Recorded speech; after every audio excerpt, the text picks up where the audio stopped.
मैं प्रभु का धन्यवाद करता हूं कि प्रभु ने एक बार फिर से हमें ये सुनहरा मौका दिया है कि मैं आप सबों को प्रभु यीशु मसीह के वचन से सिखा सकूं।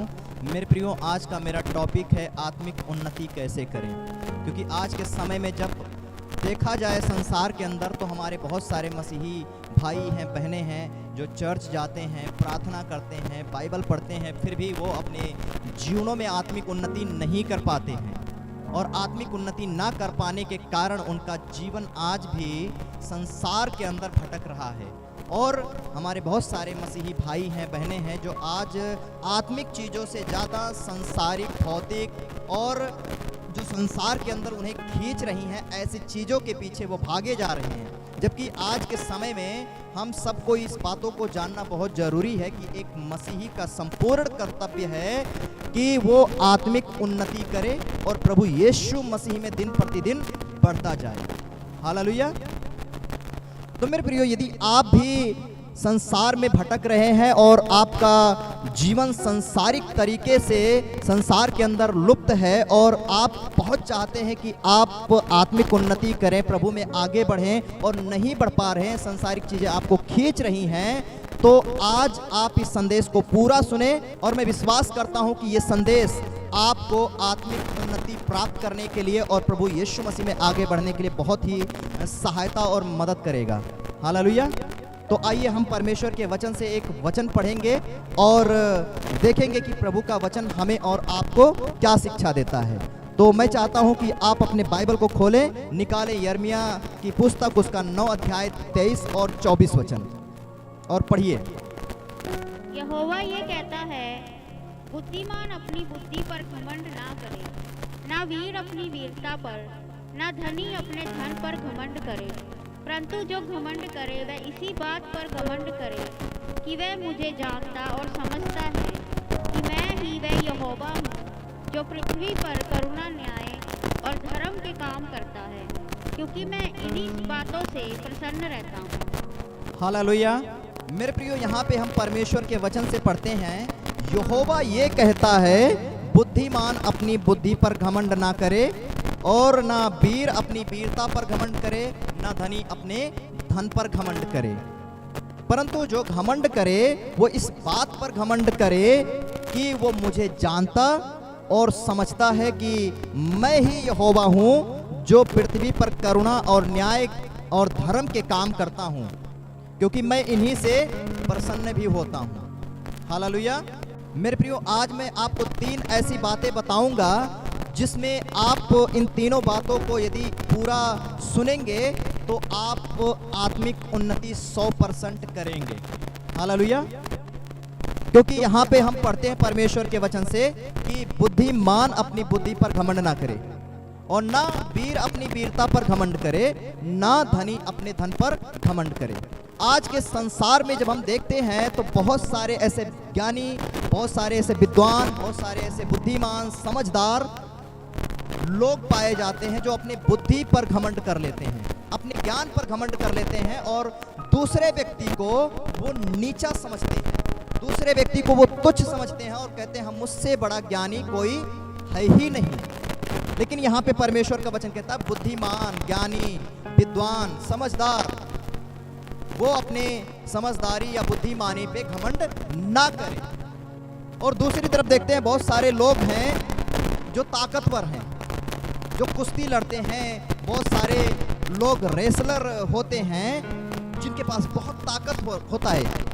और उनकी छोड़ो, हमारे जो है सामने भी बहुत सारे ऐसे ताकतवर लोग होते हैं जो अपने सामने किसी ऐसे कमज़ोर व्यक्ति को वो कुछ भी नहीं समझते हैं और उनको तुच्छ जानते हैं। लेकिन यहाँ पे परमेश्वर कहता है कि वीर अपनी वीरता पे भी घमंड ना करे, वीर अपनी वीरता पे घमंड ना करे, क्योंकि अगर कोई पहलवान, कोई सामर्थी व्यक्ति अपने आप पर घमंड करता है तो वो परमेश्वर के नजरों में तुच्छ है,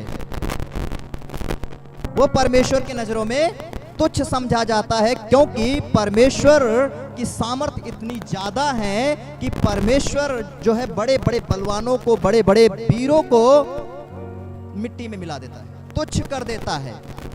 इसलिए कोई वीर अपनी वीरता पे घमंड ना करे और ना धनी अपने धन पर घमंड करे।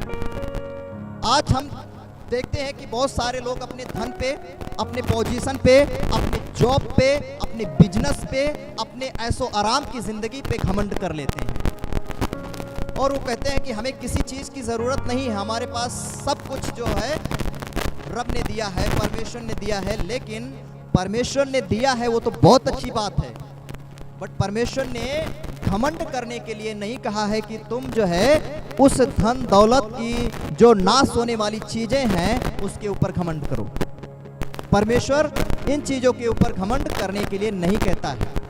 इसलिए यहाँ पे हम साफ साफ शब्दों में पढ़ सकते हैं कि यहोवा परमेश्वर स्वयं कहता है कि बुद्धिमान अपनी बुद्धि पर घमंड ना करे, ना वीर अपनी वीरता पर घमंड करे और ना धनी अपने धन पर घमंड करे।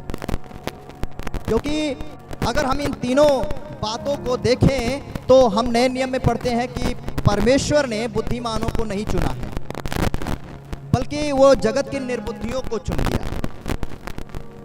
परमेश्वर ने बहुत ज़्यादा सामर्थी लोगों को नहीं चुना, बल्कि उसने निर्बलों को चुन लिया। और हम देखते हैं कि प्रभु यीशु मसीह का वचन कहता है कि वो हमारे लिए कंगाल बन गया।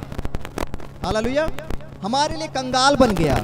और अगर आप पढ़ेंगे पहला समूएल उसके 2 अध्याय के 8 वचन के अंदर लिखा है कि परमेश्वर जो है वो गरीब को, कंगाल को धूल से उठाता है और राजाओं के सम्मुख खड़ा कर देता है।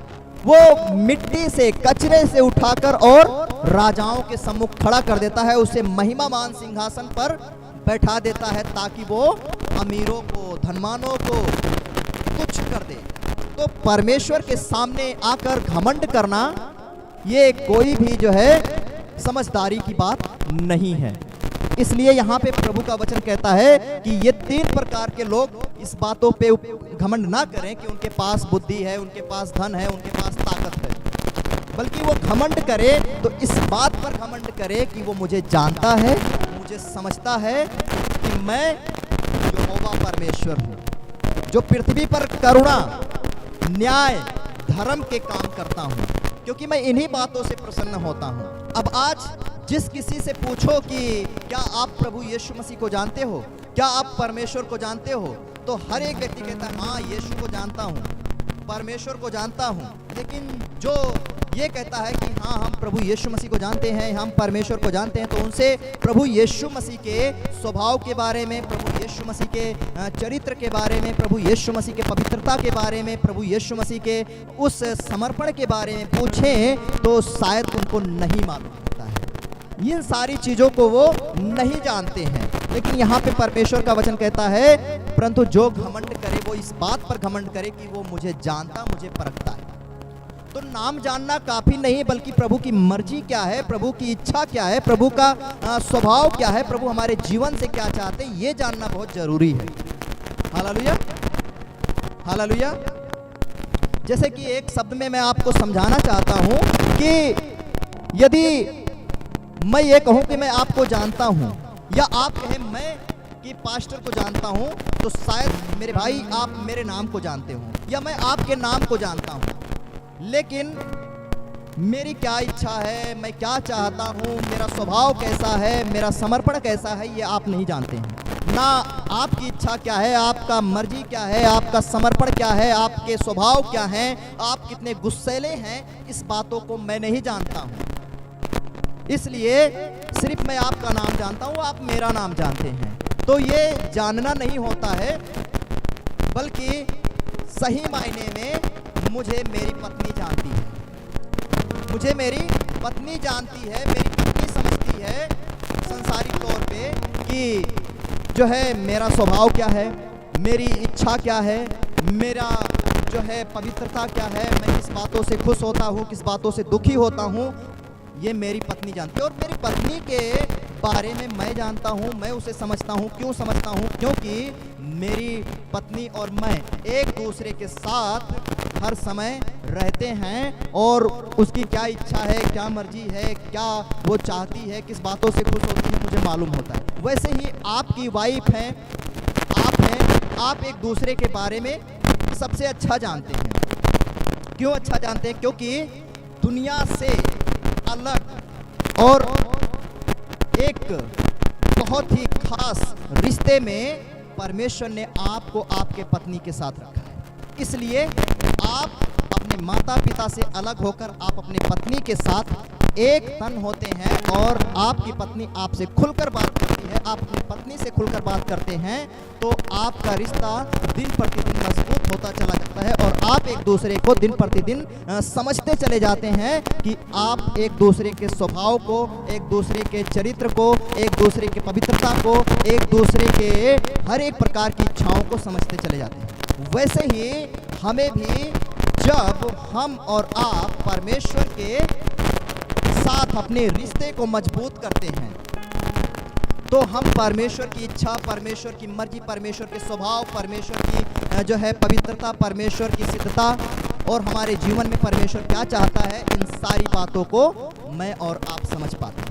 हालेलुया। तो आज का मेरा सबसे पहला जो बात है, आत्मिक उन्नति परमेश्वर के साथ आपके रिश्ते का विकास है। हालेलुया। मेरे प्रियो, यदि हमें आत्मिक उन्नति करनी है तो हमारे को और आपको अपने रिश्ते को हमारे प्रभु यीशु मसीह के साथ दिन प्रतिदिन मजबूत करना है। हालेलुया। दिन प्रतिदिन मजबूत करना है और उसके बाद में हमें दिन प्रतिदिन प्रभु यीशु मसीह में आगे बढ़ते जाना है। चाहे कैसी भी परिस्थितियां क्यों ना आए, चाहे कितनी भी रुकावटें क्यों ना आए, हमें प्रभु के साथ अपने संबंध को, अपने रिश्ते को दिन प्रतिदिन मजबूत करते जाना है, प्रभु में आगे बढ़ते जाना है। और जितना आप आगे बढ़ते जाएंगे प्रभु यीशु मसीह में, उतना आप प्रभु की इच्छा समझ पाएंगे, प्रभु की मर्जी समझ पाएंगे, प्रभु के स्वभाव समझ पाएंगे, प्रभु आपके जीवन से क्या चाहते हैं, वो सारी बातें आप दिन प्रतिदिन समझते चले जाएंगे। और यदि आपका रिश्ता प्रभु परमेश्वर के साथ, प्रभु यीशु मसीह के साथ कमजोर है, आपका रिश्ता टूटा हुआ है, तो शायद आप आत्मिक उन्नति ना कर पाए, आत्मिकता में आगे ना बढ़ पाए। इसलिए ज़्यादा से ज़्यादा आप प्रभु के वचन को पढ़ें, ज़्यादा से ज़्यादा प्रार्थना करें, ज़्यादा से ज़्यादा आप प्रभु के साथ संगति करें, ज़्यादा से ज़्यादा आप प्रभु के इच्छाओं को जानने की कोशिश करें।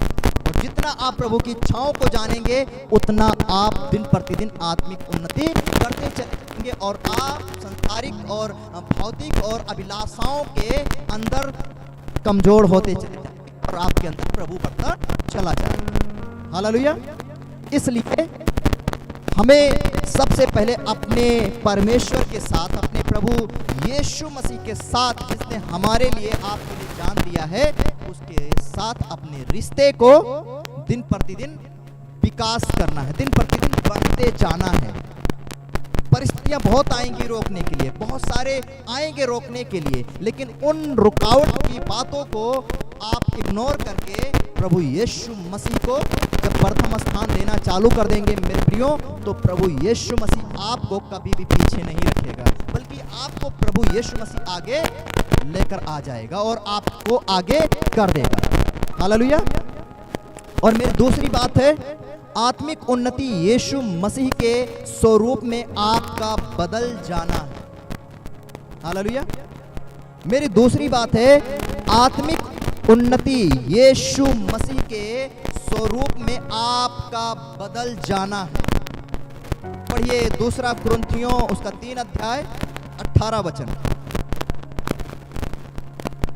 परंतु जब हम सब के उघाड़े चेहरे से प्रभु का प्रताप इस प्रकार प्रकट होता है, जिस प्रकार दर्पण में, तो प्रभु के द्वारा जो आत्मा है, हम उसी तेजस्वी रूप में अंश करके बदलते जाते हैं। हालेलुया। मेरे प्रियो, यहाँ पे परमेश्वर के वचन में पढ़ते हैं, परंतु जब हम सब के उघाड़े चेहरे से प्रभु का प्रताप इस प्रकार प्रकट होता है, जिस प्रकार दर्पण में, तो प्रभु के द्वारा जो आत्मा है, हम उसी तेजस्वी रूप में अंश करके बदलते जाते हैं। जैसा कि मैंने पहले बताया कि हमारा रिश्ता परमेश्वर के साथ दिन प्रतिदिन विकास करने के द्वारा हमारे जीवनों में आत्मिक उन्नति आएगी और दूसरी बात जब हमने आपको बताई कि आत्मिक उन्नति प्रभु यीशु के स्वरूप में बदलते जाना है, तो यहाँ पे भी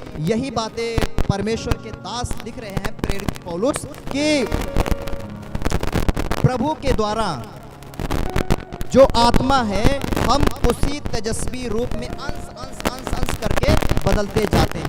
मेरे प्रियो, जितना आप प्रभु के साथ संगति करेंगे, जितना आप प्रभु यीशु मसीह के साथ समय बिताएंगे, जितना आप प्रभु यीशु मसीह के वचनों को पढ़ेंगे, जितना आप प्रभु यीशु मसीह के बारे में खोज करेंगे, उतना ही आप प्रभु में दिन प्रतिदिन अंश करके बदलते चले जाएंगे। हालेलुया। क्योंकि यहाँ पे लिखा है कि परंतु जब हम सब के उघाड़े चेहरे से प्रभु का प्रताप इस प्रकार प्रकट होता है, जिस प्रकार दर्पण में, यहाँ पे हम देखते हैं हमारे चेहरे उघाड़े हैं, क्या है? उघाड़े हैं। लेकिन जब हम और आप प्रभु के साथ संगति में बैठते हैं, प्रार्थना में बैठते हैं, वचन को पढ़ते हैं, तो प्रभु का प्रकाश, प्रभु की पवित्र आत्मा की ज्योति हमारे और आपके उघाड़े चेहरे पे ही प्रकाशमान हो जाती है। हालेलुया। और सारी निराशा खत्म हो जाती है, सारी उदासी खत्म हो जाती है, सारी बेचैनी खत्म हो जाता है, सारा घबराहट खत्म हो जाता है, सारे उलझन खत्म हो जाते हैं और चेहरे के ऊपर एक अलग ही प्रकार का जो रोशनी होता है पवित्र आत्मा के द्वारा, प्रभु यीशु मसीह के द्वारा हमारे उघाड़े चेहरे के ऊपर चमकने लगता है। क्योंकि यहाँ पे लिखा हुआ है कि जिस प्रकार दर्पण में यदि आप नहा के और जब आप कंघी करने के लिए दर्पण के सामने, शीशे के सामने खड़े होते हैं, तो जैसा आप होते हैं वैसा ही आप दिखाई देते हैं। तो याद करिए कि जब हम एक इंसान होके दर्पण के सामने खड़े हो जाते हैं तो हम जैसा होते हैं वैसा ही दिखाई देते हैं। तो हमारा जब रिश्ता परमेश्वर के साथ मजबूत होगा और मैं और आप प्रभु यीशु मसीह के स्वरूप में बदलते जाएंगे, तो प्रभु यीशु मसीह का जो है प्रकाश, प्रभु यीशु मसीह का रूप हमारे और आपके जीवनों से दिखना चालू हो जाएगा। हालेलुया। क्योंकि यहाँ पे लिखा है तो प्रभु के द्वारा जो आत्मा है हम उसी तेजस्वी रूप में अंश करके बदलते जाते हैं। और ना बदल पाने का कारण क्या है कि आज हम सब प्रभु यीशु मसीह के संगति से ज़्यादा, प्रभु के सामने बैठकर प्रार्थना करने से ज़्यादा या प्रभु यीशु मसीह की खोज करने से ज़्यादा हम सब सांसारिक, भौतिक और जो हमारे जीवनों को संसार के अंदर खींच रही हैं, उन सारी चीज़ों की खोज करने में लगे हुए हैं। इसलिए मैं और आप प्रभु के स्वरूप में नहीं बदल पाते। लेकिन मेरे प्रियो, आज मैं आपको बताना चाहता हूं कि यदि हमें आत्मिक उन्नति करनी है, हमें आत्मिकता में आगे बढ़ना है, तो हमें और आपको प्रभु यीशु मसीह के स्वरूप में बदलते जाना है। और ये कब पॉसिबल होगा? जब मैं और आप प्रभु यीशु मसीह के साथ संगति में रहेंगे। हालेलुया। प्रभु यीशु मसीह के साथ संगति में रहेंगे। और जब प्रभु यीशु मसीह के साथ संगति में नहीं रहेंगे तो संसार हमारे ऊपर हावी होगा, आपके ऊपर हावी होगा, और संसार हमें और आपको अपने अभिलाषा में खींच कर लेकर चला जाएगा। तो ना तो हम आत्मिक उन्नति कर पाएंगे, ना तो हम प्रभु में आगे बढ़ पाएंगे। इसलिए हमें संसारिक, भौतिक अभिलाषाओं को जो हमें संसार में खींचती हैं उसे इग्नोर करना है, उसे पीछे छोड़ना है और दिन प्रतिदिन प्रभु के स्वरूप में बदलते जाना है। हालेलुया। और मेरी तीसरी बात है आत्मिक उन्नति, आत्मा में परमेश्वर पर निर्भर रहकर जीवन बिताना है। हालेलुया। आत्मिक उन्नति आत्मा में परमेश्वर पर निर्भर रहकर जीवन बिताना है। और मैं चाहता हूं आप पढ़िए गलातियों उसका 5 अध्याय 16 वचन। पर मैं कहता हूँ आत्मा के अनुसार चलो तो तुम शरीर की लालसा किसी रीति से भी पूरी ना करोगे।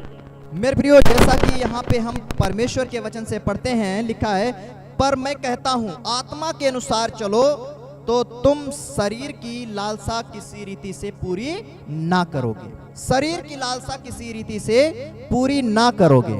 अब आज के समय में शरीर अपनी लालसा पूरी करना चाहता है और आत्मा अपनी लालसा पूरी करना चाहता है, लेकिन परमेश्वर के दास परमेश्वर के आत्मा में होकर प्रेरित पौलुस लिखते हैं, मैं कहता हूं कि आत्मा के अनुसार चलो तो तुम शरीर की लालसा किसी रीति से पूरी ना कर पाओगे। और आत्मा के अनुसार हमें क्यों चलना चाहिए? क्योंकि परमेश्वर के वचन में लिखा है कि जितने आत्मा के द्वारा चलाए चलते हैं वही परमेश्वर के पुत्र हैं, अन्यथा जो शरीर के अनुसार चल रहे हैं, संसार के अनुसार चल रहे हैं, वो परमेश्वर के पुत्र नहीं है, क्योंकि परमेश्वर शारीरिक नहीं बल्कि आत्मिक है।